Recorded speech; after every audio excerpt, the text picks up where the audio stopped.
Qualquer que comete pecado também comete iniquidade, porque o pecado é iniquidade.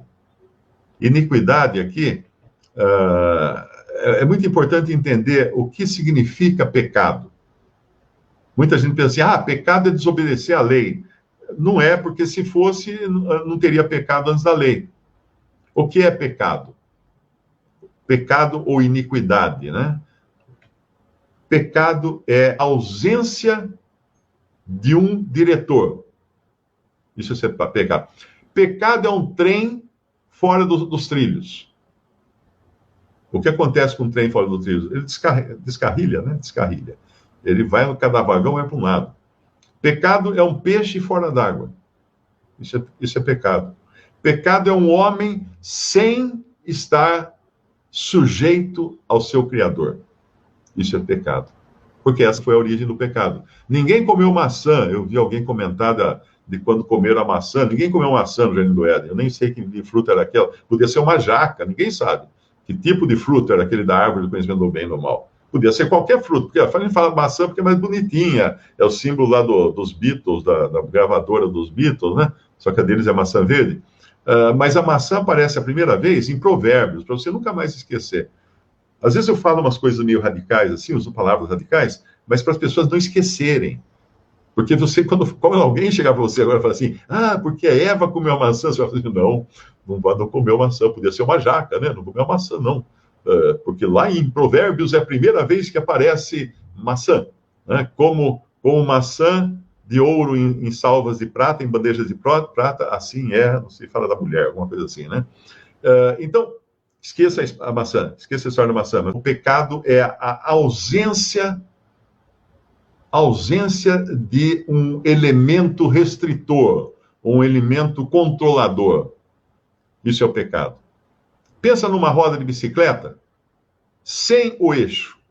Você consegue imaginar uma roda de bicicleta girando, os seus raios todos soltos, batendo um no outro? Você acha que ela vai girar? Não vai girar, porque falta o eixo. Falta o ponto central da roda, que é o eixo. Aí no versículo 7, filhinhos, ninguém vos engane. Quem pratica justiça é justo, assim como ele é justo. Quem comete pecado é do diabo, porque o diabo peca desde o princípio. Para isto, o Filho de Deus se manifestou para desfazer as obras do diabo. Qualquer que é nascido de Deus não peca, mas o que de Deus é gerado conserva-se a si mesmo e o maligno não lhe toca. Então isso aqui é muito importante você ter esse entendimento, porque realmente o que é nascido de Deus não peca. Mas eu peco adoidado. E eu sou nascido de Deus e me converti, tenho certeza, mas eu caio em pecado, às vezes eu descuido, perco a comunhão com o Pai, peco. Sim, porque você tem uma carne. Mas o seu novo homem em você não peca. E nem poderia pecar. Percebe? Porque é nascido de Deus. É nascido de Deus. Entendeu? As características de Deus vêm junto com essa vida que nós recebemos pela fé em Jesus Cristo. E uma das características é que Deus é santo. Deus é puro. Ele não iria dar a você uma nova vida ressolada, remendada. De jeito nenhum. A vida que recebemos de Deus é a vida de Deus em nós agora. E essa não peca. De maneira alguma, incapaz de pecar. Mas nós temos a nossa carne, que é uma tranqueira, que vive pecando, que vive fazendo coisa errada, embora nós não podemos falar assim, não fui eu que assaltei o banco, foi minha carne. Não, você não vai explicar isso para o juiz. Ele não vai acreditar, você vai falar que não foi você. Não, claro que foi, porque você estava dirigindo sua carne. Então você tem o seu ser responsável, e esse ser responsável tem agora duas naturezas, uma nova e a carne. Essa nova não peca. Essa nova natureza, essa nova vida, essa que vai para o céu, essa que vai entrar no céu perfeita, porque você já foi purificado dos seus pecados. E o Espírito Santo veio habitar em você, porque ele não poderia habitar em você se você não estivesse totalmente já perdoado de todos os seus pecados. Então é isso que você é agora, um filho de Deus. Por isso que quando nós lemos aqui, nesse capítulo 1 de João, capítulo 3, versículo 10, nisto não são manifestos os filhos de Deus e os filhos do diabo. Qualquer que não pratica a justiça e não ama seu irmão, não é de Deus. E realmente não é de Deus. Porque essa é a mensagem que eu vi desde o princípio, que nos amemos uns aos outros. Não como Caim, que era do maligno e matou seu irmão, e por que causa o matou? Porque as suas obras eram más e as de seu irmão justas. Então ele está dando aqui características de um filho de Deus. É como se falasse assim, o filho do Mário tem olhos castanhos, tem a orelha de tal jeito, tem a perna comprida, porque são características, o filho herda do pai. E as características que nós herdamos do pai são essas, que amamos o irmão, porque Deus é amor, não é?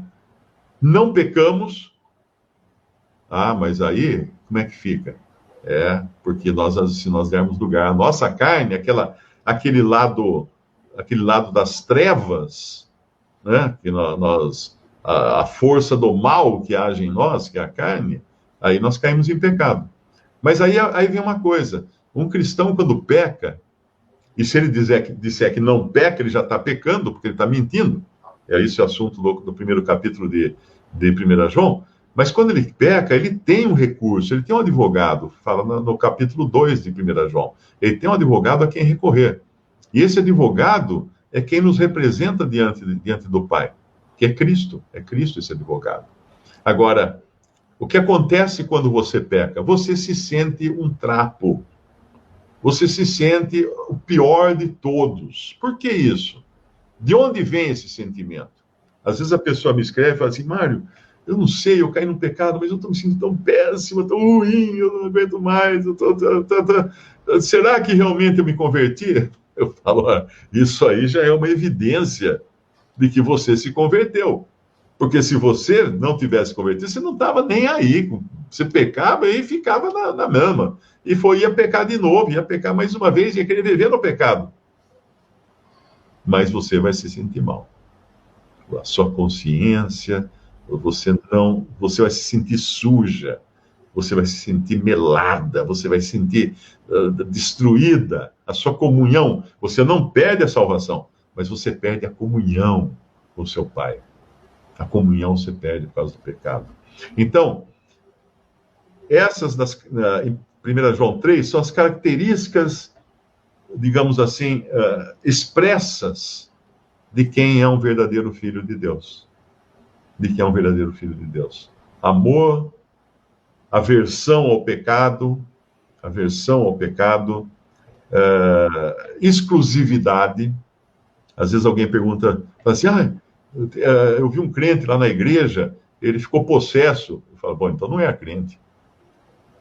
Como é que o crente vai ficar possesso? Ele já está possesso. Ele já está possuído pelo Espírito Santo.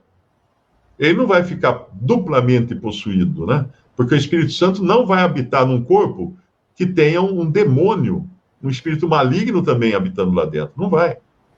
Então, se falou que ele é crente e ficou possuído, então é bom ir no psiquiatra, porque pode ser um ataque de histeria, pode ser que ele tenha problema de epilepsia, qualquer coisa assim. Mas se ele for realmente crente, nascido de novo, selado com o Espírito Santo, não batizado com o Espírito Santo, porque batismo com o Espírito Santo só aconteceu uma vez lá em Atos 2, mas esse é outro assunto, que deve ter umas 1000 lives aí explicando, mas ele foi selado com o Espírito Santo, ele não pode ser possuído por qualquer diabo não, diabo só tem um, que é Satanás, né? Por qualquer demônio, ou espírito imundo, que são a mesma coisa, espírito imundo e demônio são a mesma coisa. Anjos, nós sabemos que apenas um anjo, nós vemos na Bíblia, que possuiu, que foi o próprio Satanás que possuiu Judas, né? Mas normalmente os possessos na Bíblia são de espíritos malignos, também chamados demônios.